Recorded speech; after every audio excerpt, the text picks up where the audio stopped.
नमस्कार मित्रांनो, प्रेमाची गोष्ट या मालिकेच्या येणाऱ्या काही भागांमध्ये आपल्याला जबरदस्त असा ट्विस्ट पाहायला मिळणार आहे। आता सागर आरतीला पैसे देताच आरती नक्की कोणता निर्णय घेईल? खरंच ती लकीच्या आयुष्यातून निघून जाईल का, की मुक्ता आरतीला न्याय मिळवून देण्यामध्ये यशस्वी ठरेल? आता लकी आणि आरतीचं लग्न होईल का? या सर्व प्रश्नांची उत्तरं आपल्याला या व्हिडिओमध्ये पाहायला मिळणार आहेत। त्यासाठी हा व्हिडिओ शेवटपर्यंत नक्की पहा। मित्रांनो, आत्तापर्यंत आपण पाहिलं होतं की लकीने आरतीच्या भोळेपणाचा फायदा घेतलेला असतो, परंतु आरतीने लकीवर विश्वास ठेवलेला असतो आणि प्रेमही केलेलं असतं। आता याच प्रेमावर विश्वास ठेवणं हे आरतीला महागात पडलेलं असतं, कारण आता आरती प्रेग्नेंट असते। परंतु हे सत्य ज्यावेळी लकीला समजतं त्यावेळी मात्र लकी या सगळ्यातून काढता पाय घेण्याचा प्रयत्न करतो। आता लकी म्हणू लागतो की माझं तुझ्यावर प्रेम नाही आणि मला आता मुलाचा वगैरे विचार करायचा नाही, त्यामुळे तू ॲबॉर्शन कर। आता हे ऐकल्यानंतर आरतीला तर धक्काच बसतो। आता हे सर्व सत्य मुक्ताला कळालेलं असतं। आता मुक्ता लकीचं सर्व सत्य घरच्यांसमोर आणते खरं, परंतु घरचे सर्वजण आरतीलाच दोषी ठरवत असतात। परंतु मुक्ताही आरतीच्या बाजूने असते। आता आरती घरच्या सर्वांना म्हणते की आपल्याजवळ एकच पर्याय आहे, तो म्हणजे आरती आणि लकी या दोघांचंही लग्न लावून देणं। आता हा निर्णय इंद्राताईंना मात्र मान्य नसतो। इंद्राताई म्हणतात की नाही, काही झालं तरी माझ्या मुलाचं लग्न मी या मुलीसोबत लावून देणार नाही। कारण लकी इंद्राताईंना म्हणालेला असतो की मम्मी, त्या मुलीवर माझं प्रेम नाही, त्या मुलीने मला जाळ्यात ओढण्याचा प्रयत्न केला। आता इंद्राताई लकीवर विश्वास ठेवतात आणि इंद्राताई मुक्ताला म्हणतात, मुक्ता, हा विषय बाहेरच्या बाहेरच मिटव। आता इंद्राताईंचं हे बोलणं ऐकून मुक्ताला तर धक्काच बसतो। मुक्ता ही इंद्राताईंना समजावण्याचा प्रयत्न करते, परंतु इंद्राताई काही समजून घेत नाहीत। आता मुक्ता ही सागरला समजावते। मुक्ताला वाटत असतं की जरी आपली कोणी साथ नाही दिली तरी सागर आपली साथ नक्कीच देतील। मुक्ताला खरं तर विश्वास असतो आणि म्हणूनच मुक्ता ही सागरला म्हणते, सागर, तुम्ही तरी आहात ना माझ्यासोबत? आता सागर मुक्ताला विश्वास देत, खरं तर वचन देत म्हणतो, मुक्ता, तू काळजी करू नकोस, मी तुझ्यासोबत आहे। आता मुक्ताला सागरवर पूर्ण विश्वास असतो। मुक्ताला वाटत असतं की सागर नक्कीच आरतीला न्याय मिळवून देतील। आता सागर ज्यावेळी बोलतो की मुक्ता, मी आरतीच्या घरी तिच्याशी बोलण्यासाठी जात आहे, त्यावेळी मात्र मुक्ताला खूप आनंद झालेला असतो। कारण मुक्ताला कुठेतरी वाटत असतं की सागर आज आरतीसोबत बोलण्यासाठी जात आहेत, याचा अर्थ आरती आणि लकीचा लग्नाविषयीच सागर बोलायला जात असतील। आता मुक्ता ही स्वामींचे आभार मानते, परंतु हा फक्त मुक्ताचा निव्वळ गैरसमज असतो। कारण सागरच्या मनात मात्र दुसरंच असतं। कारण ज्यावेळी सागर आरतीला भेटण्यासाठी तिच्या घरी जातो त्यावेळी सागर आरतीची माफी मागतो खरी, परंतु त्यानंतर सागर आरतीला म्हणतो, आरती, ही सगळ्यात मोठी तुझी चूक आहे। मला मान्य आहे की लकी चुकला आहे, परंतु लकीवर विश्वास ठेवणं ही सगळ्यात तुझी मोठी चूक आहे। कारण काही झालं तरी मला एक सांग, तू किती दिवस लकीला ओळखत होतीस? लकीची आणि तुझी किती मैत्री होती की ज्यामुळे तू हे पाऊल उचललंस? आरती, या अगोदर तुला विचार करणं खूप गरजेचं होतं। आरती, मला माहीत आहे या गोष्टीचा तुला त्रास होत असेल। आता तू 2 जीवांची आहेस, परंतु तू काळजी करू नकोस, मी आणि मुक्ता तुझी साथ कधीही सोडणार नाही। असं म्हणत सागर आता आरतीच्या समोर ब्लँक चेक देत म्हणतो, आरती, हा चेक घे आणि तुला जेवढी रक्कम हवी तेवढी त्यावर तू लिहू शकतेस। तुला जेवढा पैसा हवा तेवढा तू घेऊ शकतेस, परंतु त्यासाठी तुझ्याजवळ एक अट आहे, ती म्हणजे तू माझ्या भावाच्या आयुष्यातून कायमचं निघून जायचं। आता हे ऐकल्यानंतर आरतीला धक्काच बसतो। आरती सागरला विचारते, सर, तुम्ही हे काय बोलत आहात? तर सागर म्हणतो की हो, कारण तू आमच्या घरची सून नाही होऊ शकत। यासाठी मम्मी किंवा लकी कधीही कोणीही तयार होणार नाहीत, कारण लकीचं तुझ्यावर प्रेमच नाही। तर आरती म्हणते, परंतु सर, या अगोदर लकीनेच तर मला लग्नाचं वचन दिलं होतं। तर सागर म्हणतो, आरती, ते सगळं काही विसरून जा, ते फक्त एक स्वप्न होतं असंच समज। परंतु तुला आणि तुझ्या मुलाला न्याय मिळवून देणं हे माझं कर्तव्य आहे आणि तुला किंवा तुझ्या मुलाला कधीही काही कमी पडणार नाही। ती सर्वस्वी जबाबदारी माझी असेल आणि मुक्ताची असेल, परंतु प्लीज माझ्या भावाच्या आयुष्यातून निघून जा। सागर आरतीसमोर हात जोडतो आणि तिला विनंती करतो आणि आता आरती मात्र काहीच बोलत नाही, कारण तर सागरच्या ह्या बोलण्यामुळे आरतीला काय बोलावं काहीच कळत नाही। तर सागर आरतीची पुन्हा एकदा माफी मागत म्हणतो, आरती, मी तुझी पुन्हा एकदा माफी मागत आहे, परंतु हा विषय तू आता इथेच संपव। खरंच हा विषय वाढला तर घरामध्ये वादळ निर्माण होतं, खरं तर सर्वांमध्ये वाद निर्माण होतात आणि मला हे वाद नको आहेत, त्यामुळे हा विषय इथेच संपवा असंच मला वाटत आहे। आरती, आता प्लीज तुलाही विचार करावा लागेल। आता आरती मात्र काहीच बोलत नसते। सागर आरतीला म्हणतो, आरती, तू विचार कर, मी येतो। असं म्हणत आता सागर तिथून निघून जातो। आरती विचार करू लागते की नक्की काय करू, कारण एकीकडे सागरचं बोलणंही आरतीला पटत असतं, परंतु दुसरीकडे आता आरतीच्या पोटात लकीचं बाळही असतं. आता आरतीला काय करावं काहीच सुचत नसतं. तर आता या सगळ्या गोष्टींचा सुगावा हर्षवर्धनला लागलेला असतो. आता सागरला बर्बाद करण्याचा मार्ग हर्षवर्धनला सापडलेला असतो. आता हर्षवर्धन त्याचाच वापर करत आरतीला भेटण्यासाठी आरतीच्या घरी येतो. आता हर्षवर्धनला तिथे पाहताच आरतीला धक्का बसतो. आरती हर्षवर्धनला विचारते, तुम्ही इथे काय करत आहात? प्लीज तुम्ही इथून जाऊ शकता. परंतु हर्षवर्धन आरतीला म्हणतो, प्लीज माझं ऐकून घ्याल का तुम्ही? खरं तर मला माहीत आहे की तुम्हाला मी इथे आलेलं आवडलं नसेल, परंतु तुम्ही असं समजा की मी तुमचा हितचिंतक आहे. तुमचा चांगलाच विचार करून मी इथे तुमच्यासोबत बोलण्यासाठी आलो आहे. प्लीज मला जाऊ देऊ नका. मी जे काही बोलत आहे ते प्लीज फक्त एकदा ऐकून घ्या. आरती म्हणते, परंतु प्लीज तुम्ही इथून जा, कारण तुम्ही जे काही आत्तापर्यंत केलं आहे ते मला चांगलंच माहीत आहे. माझ्या मुक्ता मॅमना तुम्ही जो काही त्रास दिला आहे तो मी कधीही विसरू शकत नाही. त्यामुळे प्लीज मी तुम्हाला रिक्वेस्ट करत आहे की तुम्ही इथून निघून जा. परंतु हर्षवर्धन तिथेच थांबतो आणि आरतीला म्हणतो, खरंच या सगळ्यासाठी मी तुमची माफी मागत आहे. परंतु आज तुमची जी परिस्थिती आहे त्याबद्दल मला समजलं, त्यावेळी खरंच खूप वाईट वाटलं आणि म्हणूनच मी तुम्हाला भेटण्यासाठी आलो आहे. आता तिथे असलेला ब्लँक चेक पाहून हर्षवर्धन मी आरतीला विचारतो, हे काय आहे? Blank check? आणि हा तुम्हाला कोणी दिला आहे? सागर कोळी यांनी? आता आरती मात्र काहीच बोलत नाही. तर आता हर्षवर्धन आरतीला म्हणतो, वा, म्हणजे आता तुम्ही पैसे घेऊन हे सगळं काही इथेच थांबवणार आहात का? म्हणजे आता तुमचं पैसे देऊन तोंड बंद करण्यात आलं आहे तर आरती म्हणते की असं काहीच नाही. तर हर्षवर्धन म्हणतो, हो का? मग याचा दुसरा अर्थ काय होतो? कारण ब्लँक चेक दिला आहे याचा अर्थ तुम्ही कितीही रक्कम त्यावर टाकू शकता.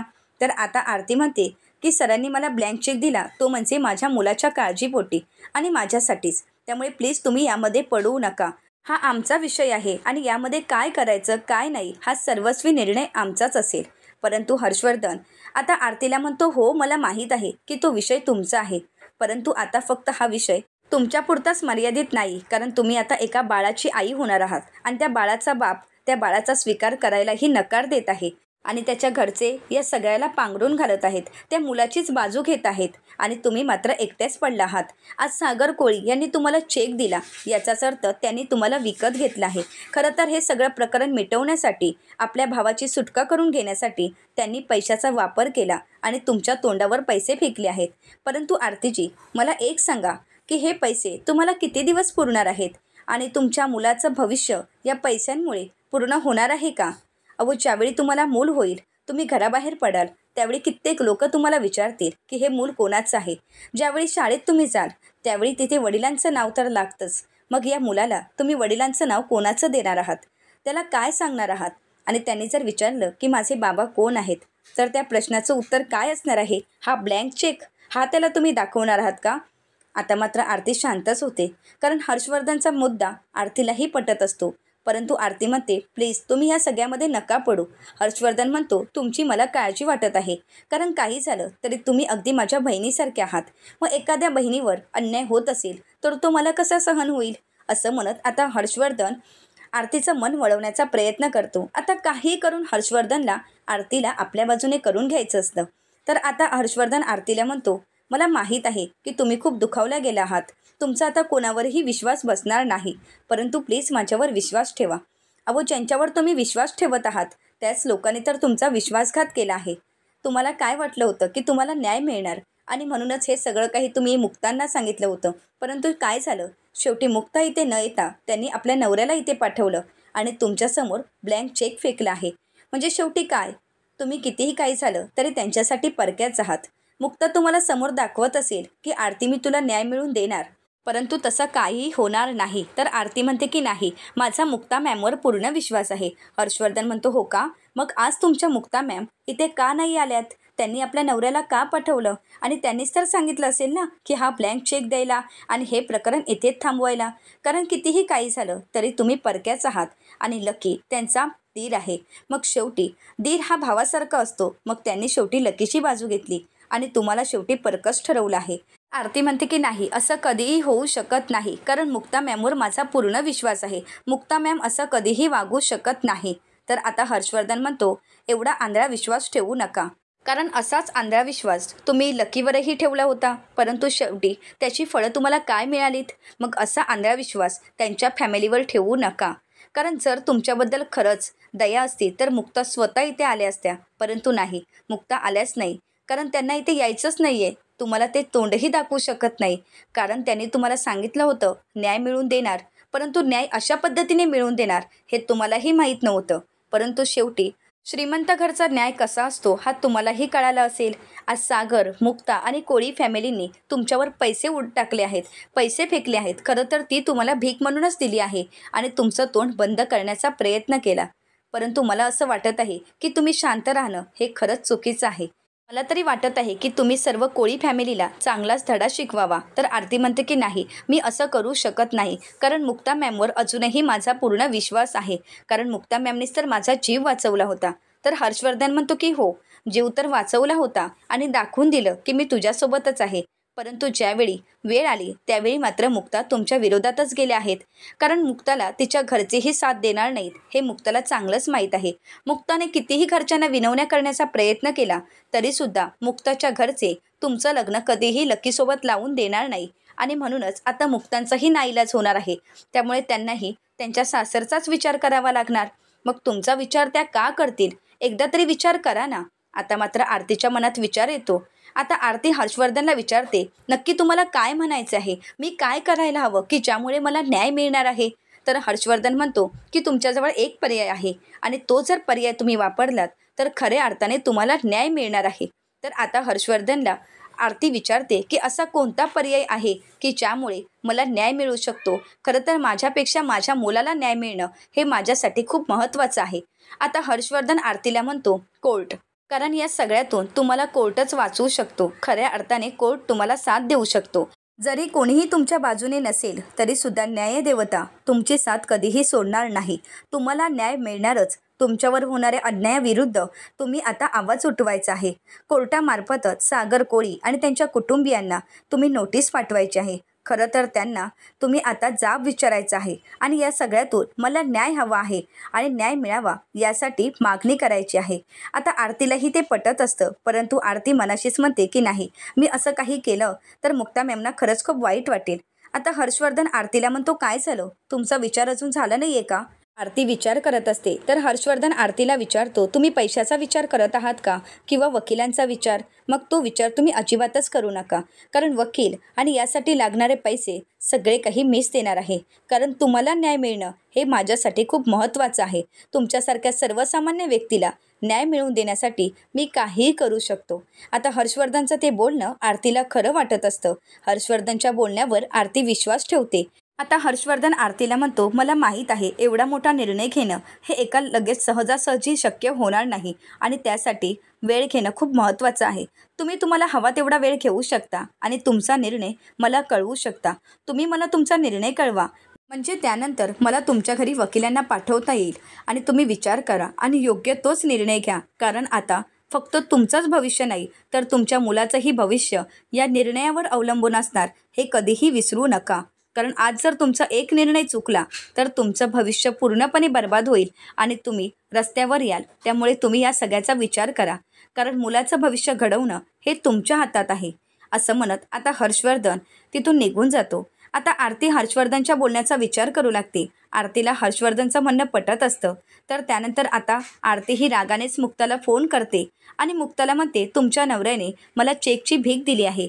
ते म्हणाले आहेत की मी हवा तेवढा पैसा द्यायला तयार आहे, परंतु तू माझ्या भावाच्या आयुष्यातून निघून जायचं आहे. आता हे ऐकल्यानंतर मुक्ताला तर धक्काच बसतो. सागर घरी येताच मुक्ता ही सागरला म्हणते, सागर तुम्ही हे काय करत आहात? अहो तुम्हाला न्याय मिळवून द्यायला सांगितलं, याचा अर्थ तिला पैसे द्या असा होत नाही सागर. तर सागर मुक्ताला म्हणतो, मुक्ता त्या मुलीला न्याय मिळवून देणं हे माझं कर्तव्य होतं आणि आज त्या मुलीला मी न्याय मिळवून दिला आहे. त्यामुळे प्लीज आता तुम्ही काहीही बोलू नका. तर मुक्ता ही सागरला म्हणते, हो का सागर, तुम्हाला जर तिला न्याय मिळवून द्यायचाच होता तर मग तुमच्या भावाचा वंश ज्या मुलीच्या पोटात वाढत आहे त्या मुलीला मान सन्मानाने या घरी घेऊन या.